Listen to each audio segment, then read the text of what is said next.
Everyone, स्वागत है आप सभी का हमारे यूट्यूब चैनल पर जिसका नाम है सौरभ क्लासेस फॉर हिस्ट्री। मैं सौरभ आप सभी का अपने इस चैनल पर स्वागत करता हूं। आज मैं एमए सेमेस्टर 4 के सब्जेक्ट कोड CC10 जिसका नाम है कंटेम्प्रेरी हिस्ट्री ऑफ झारखंड, इसके यूनिट 2 जिसमें हमें इकोनॉमिक ट्रांसफॉर्मेशन एंड चैलेंजेस पढ़ने हैं, उसके अंतर्गत हमें माइग्रेशन विषय को आज हम आप लोगों के सामने रखेंगे। तो इस विषय को हम प्रारंभ करें इससे पहले हम आपको ये बताना चाहेंगे कि माइग्रेशन को हिंदी में हम प्रव्रजन या प्रवास इन शब्दों से भी, इन शब्द या नामों से भी हम इनको जानते हैं। तो इनको प्रारंभ करेंगे और हम प्रारंभ करने से पूर्व आपको बताना चाहेंगे कि इसको हम कुछ भागों में बांटकर इसको प्रारंभ करेंगे।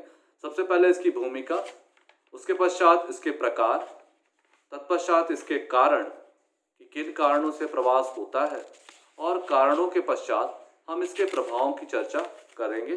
ठीक है, इस प्रकार हम इन भागों में अपने इस विषय को बांटकर इसका अध्ययन करेंगे। तो चलिए बिना किसी देरी के हम अपने विषय को आगे बढ़ाते हैं और शुरू करते हैं। जनजातीय प्रव्रजन, प्रव्रजन को हम प्रवास भी कहते हैं। ठीक है, इस विषय को हम शुरू कर रहे हैं तो आप ये ध्यान रखिएगा कि ये काफी महत्वपूर्ण विषय है और इसमें आपको बहुत अच्छे से समझने की आवश्यकता है।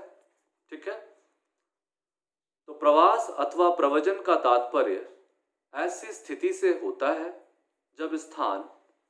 जब व्यक्ति अपना स्थान परिवर्तित कर एक नए स्थान पर चला जाता है, लेकिन जब वह नए स्थान को जाता है तो वो काफी अल्पकाल के लिए नहीं होना चाहिए। जनांकीय दृष्टिकोण से प्रवास का आशय स्थायी या दीर्घकाल के लिए निवास स्थान से किसी भी राजनीतिक सीमा, चाहे वह जिला की सीमा हो या दूसरे देश की सीमा, वहां जाकर बसने की प्रक्रिया ही प्रवास कहलाती है। प्रवास के अंतर्गत दो प्रकार की प्रक्रियाएं होती हैं। अन्य स्थानों से किसी भी स्थान पर आने की प्रक्रिया को अंतर्गमन कहा जाता है तथा अन्य आने वाले व्यक्तियों को आगंतुक कहा जाता है। किसी स्थान से बाहर जाने की प्रक्रिया को उत्प्रवास या बहिर्गमन कहा जाता है तथा बाहर जाने वाले को बहिर्गंतुक कहा जाता है। प्रवास के अंतर्गत दोनों प्रकार की प्रक्रियाएं, जिसमें अंतर्गमन और बाह्यगमन होता है, शामिल होती है। जो व्यक्ति एक स्थान में आकर बसता है वह कहीं से भी उत्प्रवासित होता है। अतः एक स्थान का अंतर्गमन दूसरे स्थान का बहिर्गमन होता है। इस प्रकार से हमने देखा कि प्रवास या प्रव्रजन का मतलब एक स्थान से दूसरे स्थान पर जाना होता है। इसके अंतर्गत व्यक्ति दीर्घकाल या लंबे समय के लिए वह एक अपनी राज्य की सीमा या जिले की सीमा को छोड़कर अस्थायी तौर पर दूसरे जगह जाता है। ठीक है, अब हम इसके प्रकारों पर चर्चा करेंगे कि प्रवास कितने प्रकार के होते हैं। तो प्रवास को मुख्यतः दो प्रकार से अध्ययन किया जाता है, जिन्हें जनांकीकी में आंतरिक एवं अंतर्राष्ट्रीय प्रवास के नाम से जाना जाता है। यानी यह मुख्यतः दो प्रकार के होते हैं। पहला, आंतरिक प्रवास। ठीक है, तो आंतरिक प्रवास के अंतर्गत गांव से शहरों की ओर, गांव से गांव की ओर, शहरों से शहरों की ओर और शहरों से गांव की ओर के स्थानांतरण शामिल होते हैं। जबकि अंतर्राष्ट्रीय प्रवास के अंतर्गत एक देश से दूसरे देश के प्रवास को शामिल किया जाता है। प्रजननता, मृत्युक्रम एवं प्रवास जनसंख्या में परिवर्तन लाने के तीन मूलभूत कारण हैं। प्रवास जनांकीकी की एक महत्वपूर्ण घटना है। यह जनसंख्या के आकार, वितरण एवं गठन को प्रजननता एवं मृत्युक्रम की तुलना में तीव्र गति से प्रभावित करता है। बर्कले ने लिखा है कि जनांकीकी की अधिकांश प्रक्रियाएं धीमी गति से परिवर्तित होती हैं तथा इसके द्वारा पर्याप्त परिवर्तन लाने में बहुत समय लगता है। व्यक्तियों द्वारा समझदारी, नियंत्रण एवं नियोजन से इन परिवर्तनों की दिशा बदली जा सकती है तथा इनकी दर धीमी की जा सकती है। अतः एक पीढ़ी के बाद दूसरी पीढ़ी के आने पर जनांकीकी प्रक्रियाएं में परिवर्तन लाकर जनसंख्या को प्रभावित किया जा सकता है, किंतु प्रवास इन दोनों के विपरीत है। प्रवास जनांकीकी की धीमी प्रक्रिया को समाप्त कर अल्पकाल में ही भीषण परिवर्तन ले आता है। अल्प समय में ही लाखों व्यक्तियों को एक स्थान से दूसरे स्थान पर प्रवासित कर एक जनसंख्या वितरण एवं जनसंख्या के सामान्य व्यवहार में आमूल परिवर्तन कर देता है। प्रवास की माप कठिन है। प्रवास की सूचनाएं प्रायः अपर्याप्त एवं अशुद्ध होती हैं। संयुक्त राष्ट्र का मत है कि न केवल आंतरिक वरन अंतर्राष्ट्रीय प्रवास संबंधी सूचनाएं एकत्र करने में भी लापरवाही बरती जाती है। इस प्रकार से हमने देखा कि प्रवास दो प्रकार के होते हैं। अब हम प्रवास या प्रव्रजन के कारणों की चर्चा करेंगे। प्रवास इतने विविध प्रतिकारकों से प्रभावित होते हैं कि किसी एक कारण को इसके लिए उत्तरदायी नहीं ठहराया जा सकता है। प्रवास को प्रभावित करने वाले समस्त कारकों को कुछ महत्वपूर्ण कारक उसके अलग अलग हैं। इसके कारकों में जैसे शहरों में रोजगार के अवसर, शिक्षा, स्वास्थ्य, मनोरंजन इत्यादि का होना, गांव से शहरों की ओर प्रवास के ये प्रमुख कारण होते हैं। जबकि दूसरी ओर परिस्थितियां वश भी लोग अपने निवास स्थान को त्यागते हैं। उदाहरण के लिए गांव की विषम परिस्थितियां जहां शिक्षा, स्वास्थ्य, मनोरंजन, रोजगार, उन्नति आदि के कोई अवसर नहीं है, जिसके भय से ग्रामीण जो होते हैं वो शहर की ओर भागते हैं। तो हम झारखंड के जनजातीय प्रवास को प्रभावित करने वाले कुछ महत्वपूर्ण कारकों की चर्चा करेंगे। इसका सबसे महत्वपूर्ण और प्रथम कारक है आर्थिक कारक। झारखंड की जनजातियां छोटा नागपुर के पठार की पहाड़ियों तथा जंगलों में निवास करती हैं, जहां लगभग 45% भूमि कृषि के उपयुक्त नहीं है। यहाँ की कृषि मानसून पर निर्भर करती है। सिंचाई के साधनों के अभाव, परंपरागत कृषि व्यवस्था, प्रति व्यक्ति कम कृषि योग्य भूमि तथा कम उपजाऊ जमीन के कारण कृषि उत्पादन पर्याप्त मात्रा में नहीं हो पाता है। जंगलों की कटाई के कारण लघु वन उत्पादों तथा शिकार की गतिविधियों में भी कमी आई है।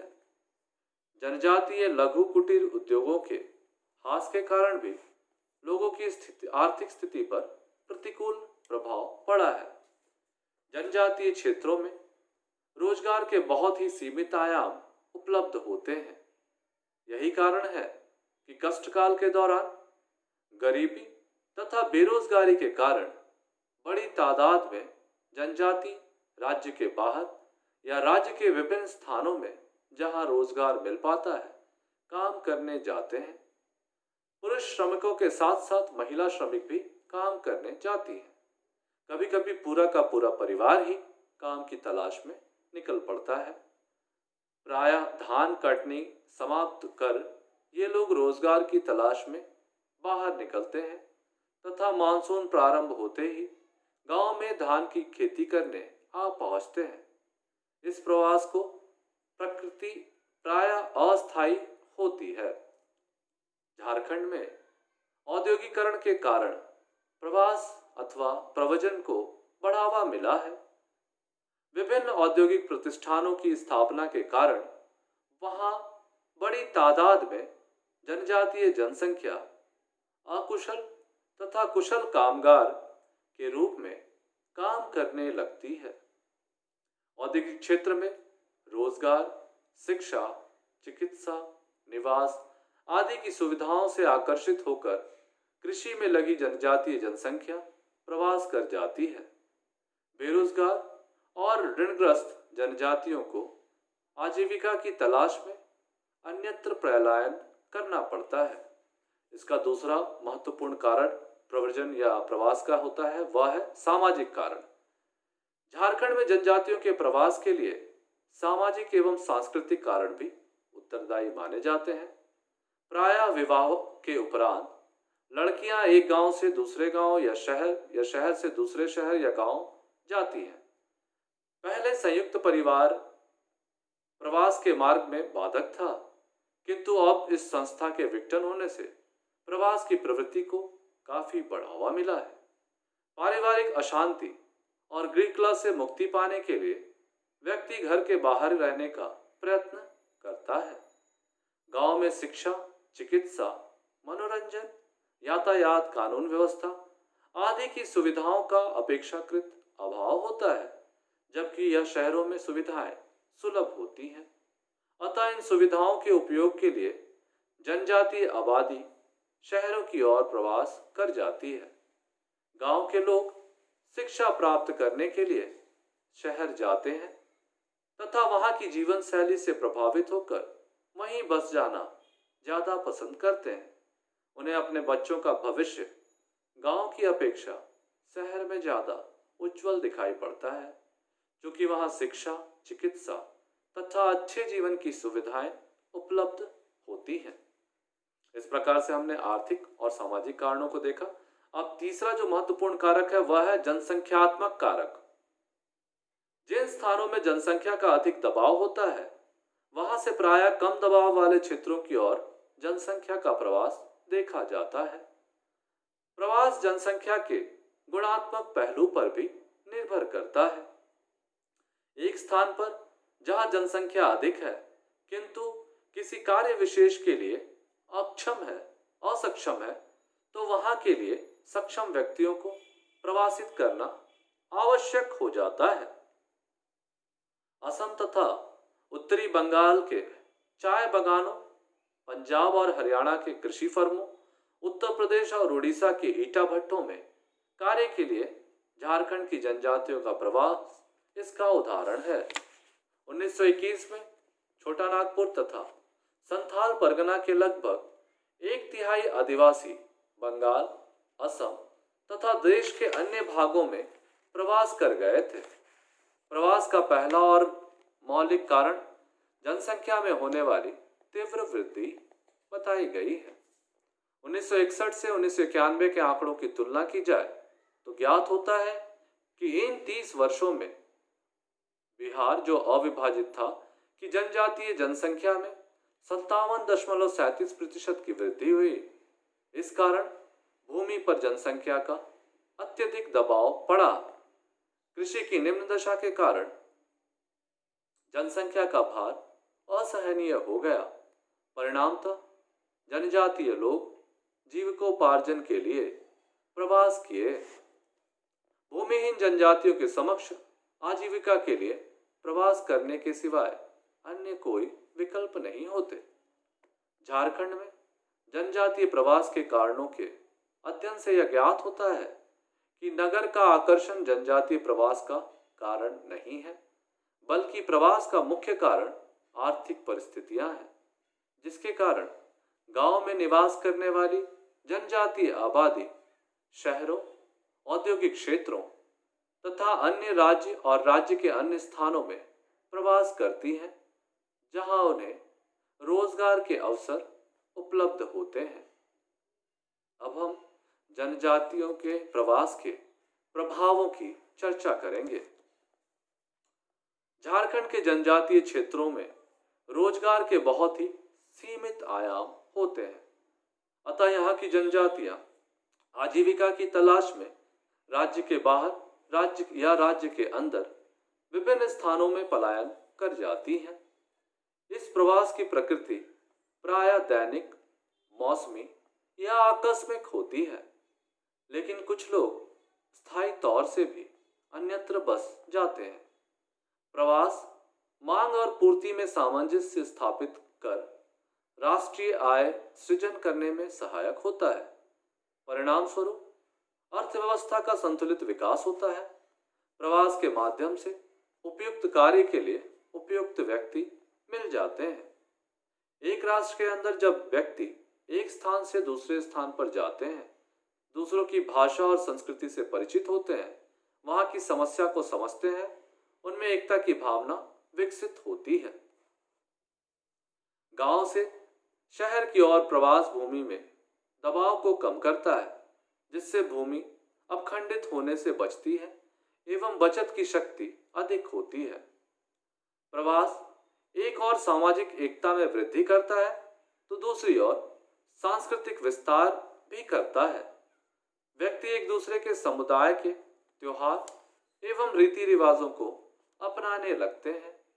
इसके अतिरिक्त प्रवासी व्यक्ति एकजुट होकर परिश्रम करते हैं, संघर्ष करते हैं तथा विकास की दर को बढ़ाते हैं। यही कारण है कि स्थायी जनसंख्या की अपेक्षा प्रवासी व्यक्तियों में संघर्षशीलता होने से प्रगति की होड़ अधिक होती है, जो स्थान एवं समाज के विकास में सहायक होता है। प्रवास में जहां एक और अच्छे प्रभाव होते हैं, वहीं इसके दुष्प्रभावों को भी नजरअंदाज नहीं किया जा सकता है। प्रवास कुटुंबजनों, परिवार एवं मित्रगणों के पारस्परिक संबंधों में कमी ला देता है। दूरी जितनी बढ़ती जाती है, संबंधों की घनिष्ठता भी कम होती जाती है। इससे एक और उन व्यक्तियों को जहां से व्यक्ति पलायन करता है हानि होती है, तो दूसरी ओर नए स्थान पर अपने लिए सामाजिक स्तर एवं स्थान बनाना, अपने नए इष्ट मित्रों की तलाश करना भी कष्टप्रद होता है। प्रवास सामाजिक अलगाव को जन्म देता है, जिससे व्यक्ति कभी कभी भयंकर बुराइयों का शिकार हो जाता है। नए स्थान पर उसके लिए ना कोई स्थायी साथी होता है और ना मनोरंजन के साधन।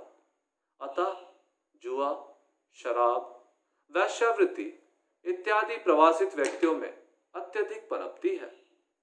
प्रवास से समाज के में वर्ग भेद को प्रोत्साहन मिलता है। प्रवासित व्यक्ति अपना समुदाय बनाने लगता है। प्रायः यह देखा गया है कि जब कुछ व्यक्ति प्रवासित होते हैं, तो अपने पुराने निवास स्थान के व्यक्तियों को बुलाते हैं और क्रमशः समाज के अंदर ही समाज बनाते हैं। इससे समाज में परस्पर संघर्ष एवं तनाव का वातावरण पनपता है।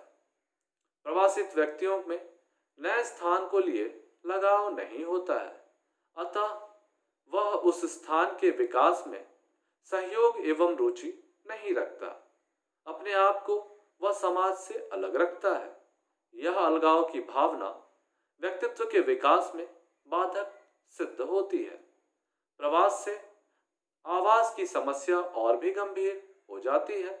इसके अलावे यातायात, शिक्षा, स्वास्थ्य इत्यादि की भी समस्याएं पनपने लगती है।